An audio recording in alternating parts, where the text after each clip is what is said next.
उसे एक अधर्मी राक्षस, एक खलनायक के रूप में जानते थे। दरअसल रावण सिक्के के दो पहलुओं का सटीक उदाहरण है। तीनों लोकों में वो अहंकारी और निर्दयी के रूप में कलंकित है, जिसने सीता का अपहरण किया और युद्ध शुरू किया। एक क्रूर दमनकारी शासक, जिसने अपने ज्ञान और वरदान का दुरुपयोग किया। फिर भी इतिहास में रावण के लिए एक अलग राजा की छवि है। उसे भगवान शिव का एक भक्ति अनुयायी, एक महान विद्वान, एक सक्षम शासक और एक वीणा के उस्ताद के रूप में वर्णित किया गया है।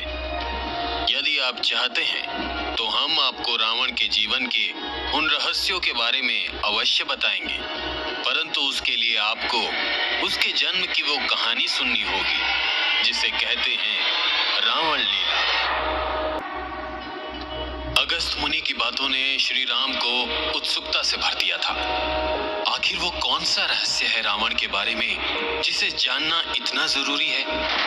राम ने मन में सोचा। अगस्त मुनि ने श्री राम को कहानी सुनाना शुरू किया।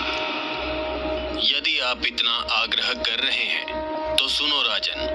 पूर्व काल में जब ब्रह्मा जी सृष्टि की रचना के कार्य में लगे हुए थे, तब उन्होंने अपनी सहायता के लिए अपने शरीर के अंगों से 59 पुत्रों को जन्म दिया, जिसमें नारद मुनि और मनु भी शामिल थे। और जैसा कि तुम जानते ही हो, मनु ब्रह्मदेव के वो पहले पुत्र थे जिन्होंने सबसे पहले पृथ्वी पर कदम रखा था, और जिनके बाद ही पृथ्वी पर मनुष्य और अन्य योनियों का आरंभ हुआ था। परंतु इस सब के साथ ही ब्रह्मा ने अनेक जीव जंतु भी बनाए। इसलिए ब्रह्मा ने उनमें से कुछ से समुद्र के जल की रक्षा करने के लिए कहा, लेकिन सब ने उन्हें मना कर दिया। ये सुनकर ब्रह्मा को बहुत निराशा हुई।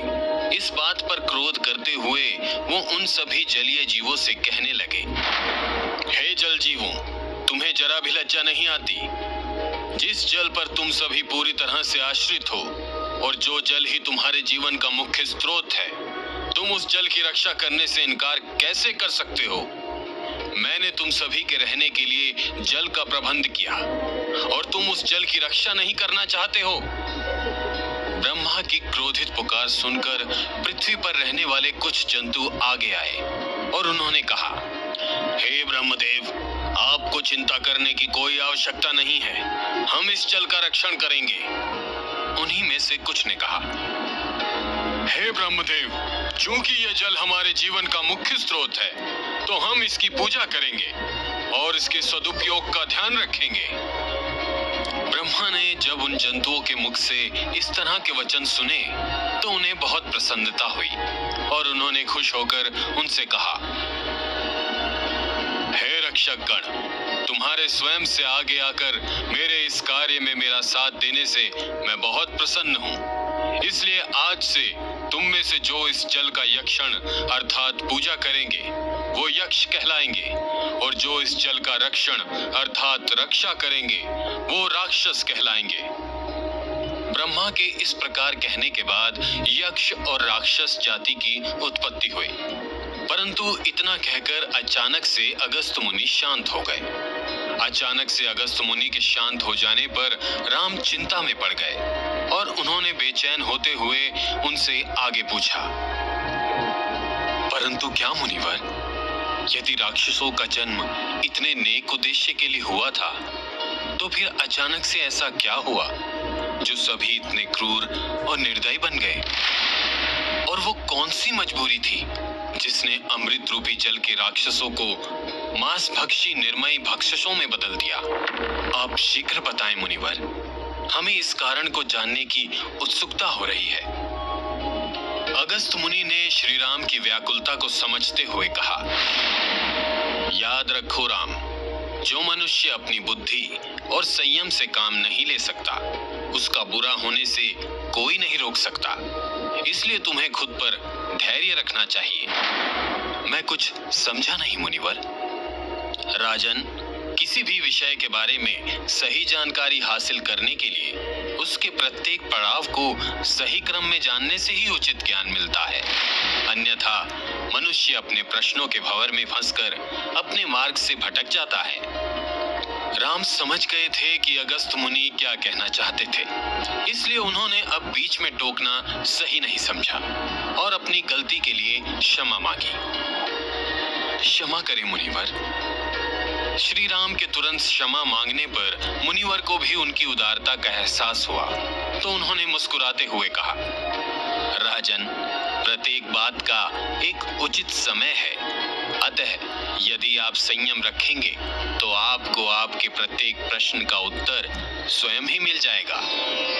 इतना कहकर अगस्त मुनि ने कहानी को आगे कहना शुरू किया। आदिकाल में महर्षि कश्यप की 2 पत्नियां थी। पत्नी अदिति से देव और दिति से दैत्य जन्म लिए। दिति की गलत शिक्षाओं का नतीजा और अदिति के पुत्रों से अपने संतान को आगे बनाने की होड़ में दैत्य गलत दिशा में चले गए और देवताओं के कट्टर शत्रु बन गए और युगों तक लड़ते रहे। कभी दैत्य तो कभी देवताओं का पलड़ा भारी रहता था। दोनों देव और दानव तपस्या करते थे, दान पुण्य आदि श्रेष्ठ कर्म करते थे। कभी ब्रह्मा जी से तो कभी महादेव से वर प्राप्त करते थे और फिर एक ही काम, एक दूसरे को नीचा दिखाना। निरंतर लड़ाई झगड़े से देवता दुखी हो गए और इसका समाधान मांगा। हे परमपिता परमेश्वर, सृष्टि रचयिता प्रभु, हम देव, गंधर्व, यक्ष, मनुष्य, जीव जंतु आदि सभी आप ही की संतान हैं और प्रेम से मिलजुल कर रहते हैं, परंतु एकमात्र राक्षसों के कारण आपकी बाकी सभी संतानें परेशान हैं। प्रभु, अब हम भी पूरी तरह इनसे दुखी हो चुके हैं। कृपया इसका कोई स्थिर उपाय बताएं, अन्यथा आपकी बनाई सुंदर सृष्टि को ये राक्षस नष्ट कर देंगे। देवराज इंद्र, हम आपकी इस परेशानी से पहले से ही अवगत हैं और इसके लिए आपको सागर मंथन करना होगा, जिससे देवताओं को अमृत प्राप्त होगा, जिसे यदि आप सभी देव पी लें तो आप सभी अमर हो जाएंगे और बाकी सबकी रक्षा भी कर पाएंगे। परमपिता, यदि ऐसा था तो आपको इसके बारे में हमें पहले ही बताना चाहिए था। इससे कितने देवता उन दानवों के हाथों बलि चढ़ने से बच सकते थे। यह सत्य है देवराज, परंतु यदि ये इतना आसान होता तो अवश्य ही हमने इसके बारे में आपको पहले ही बता दिया होता। परंतु सागर मंथन बहुत कठिन है, उसमें आपको दानवों को भी शामिल करना होगा और युक्ति पूर्वक अमृत को प्राप्त करना होगा। इस तरह से अगस्त मुनि ने श्री राम को दानवों और देवताओं के बीच के संघर्ष और अमृत प्राप्त करने की कथा को विस्तार से बताया। कैसे सर्पराज वासुकी की फुंकार ने दानवों को कुरूप बना दिया, किस कारण शिव को हलाहल विष पीना पड़ा और कैसे अमृत के साथ साथ बाकी के रत्नों का देवताओं और राक्षसों के बीच बंटवारा हुआ। इधर अगस्त मुनि कथा सुना रहे थे कि बीच में लक्ष्मण भी श्री राम को ढूंढते हुए अगस्त मुनि के कक्ष में पहुंच जाते हैं और अगस्त मुनि द्वारा कही जा रही कथा को सुनने लगते हैं। कथा का एक पड़ाव खत्म हुआ ही था कि इतने में हनुमान जी उत्सुकतावश मुनिवर को बीच में टोकते हुए पूछते हैं, हे मुनिवर, भले ही देवताओं को अमृत की आवश्यकता थी, परंतु क्या जो देवताओं ने उनके साथ किया वो सही था और क्या वो छल नहीं था? अगस्त मुनि ने हनुमान की तरफ देखा। उनके चेहरे पर प्रश्न के साथ गंभीर भाव थे। वो समझ सकते थे उनके पीछे क्या उद्देश्य है, इसलिए अगस्त मुनि ने उनकी बात का जवाब देते हुए कहा, हे हनुमान, तुम अकारण ही परेशान हो रहे हो पुत्र। पाप, पुण्य और छल ये सभी परिस्थिति और उसके परिणाम पर निर्भर करते हैं, जिसका लेखा स्वयं विष्णु करते हैं। परंतु ये भी सत्य है कि कर्म का फल चाहे मनुष्य हो या देवता, सभी को भुगतना ही पड़ता है। इतना सुनते ही हनुमान ने वापस से पूछा, मुनिवर, तो क्या हुआ? क्या देवताओं को अपने छल का फल भुगतना पड़ा?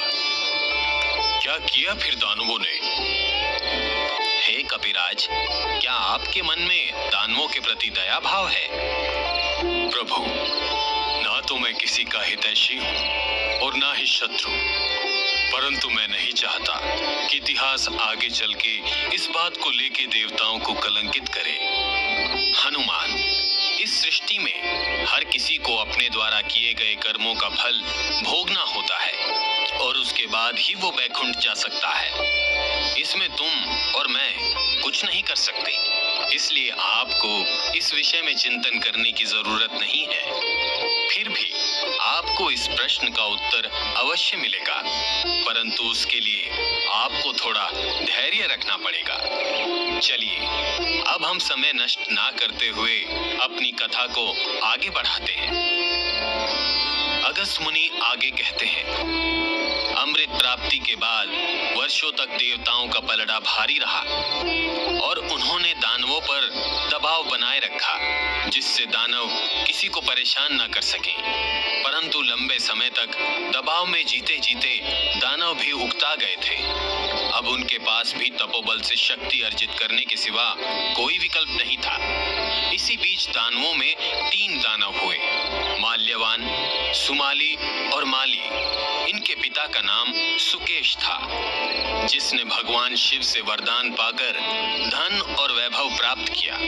और जब ये बात इन तीनों भाइयों को पता चली तो इन्हें भी ब्रह्मा की तपस्या करके ये शक्ति मिली कि उनका प्रेम अटूट रहे और कोई उन्हें पराजित न कर सके। वर पाने के बाद ये तीनों निडर हो गए, जिसके बल पर उन्होंने देवताओं को हरा दिया।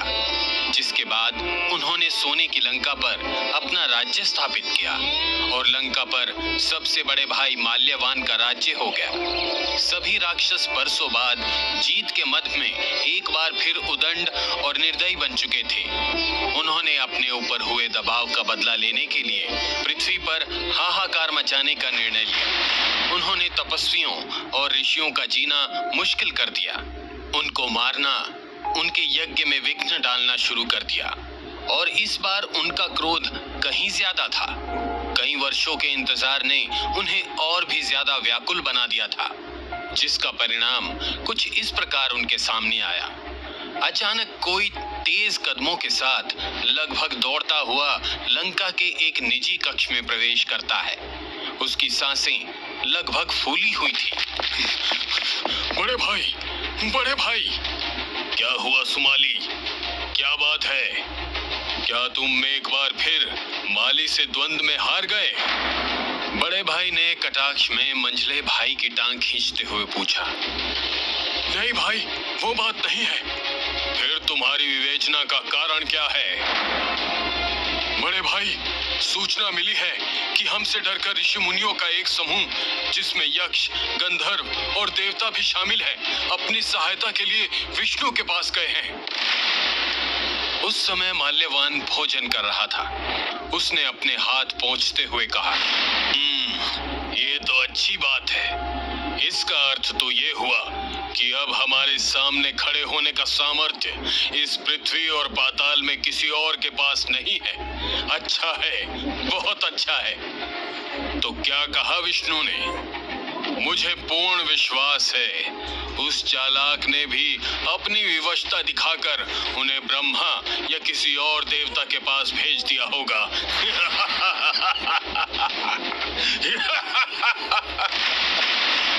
माल्यवान को पूरा विश्वास था कि अब किसी भी देवता का उनके सामने टिक पाना नामुमकिन है, इसलिए कोई भी उनसे लड़ने का समर्थन नहीं करेगा। नहीं भाई, बल्कि उसने इन यज्ञ और तप करने वाले तपस्वियों की रक्षा करना अपना कर्तव्य बताकर एक विशाल सेना के साथ हम पर हमला करने का निर्णय लिया है। सुमाली की बात सुनकर माल्यवान का चेहरा क्रोध से भर गया। क्या उसकी इतनी हिम्मत? क्या विष्णु उन कथावाचक मूर्खों को शिव की तरह अपनी रक्षा खुद करने के लिए नहीं कह सकता था? इतने में उसका पुत्र दुर्मुख बीच में बोलता है, पिताश्री, इसमें हमारे डरने की क्या बात है, बल्कि स्वयं विष्णु को अपनी सुरक्षा का ध्यान रखना चाहिए, क्योंकि शायद उसे ज्ञात नहीं कि उसने संसार के सबसे शक्तिशाली भाइयों से लड़ने की हिम्मत की है। ब्रह्मा के वरदान के बाद अब किसी भी देवता में इतना समर्थ नहीं है कि वो आपको या दोनों काकाश्री में से किसी को भी हरा सके। सत्यवचन पुत्र, मुझे हर्ष है कि तुमने एक साहसी और वीर पुरुष की तरह बात की है। हम वास्तव में महाशक्तिशाली हैं। भाई सुमाली, मैं दुर्मुख की बात से सहमत हूँ। डरने की जरूरत हमें नहीं, स्वयं विष्णु को होनी चाहिए। हम युद्ध करेंगे।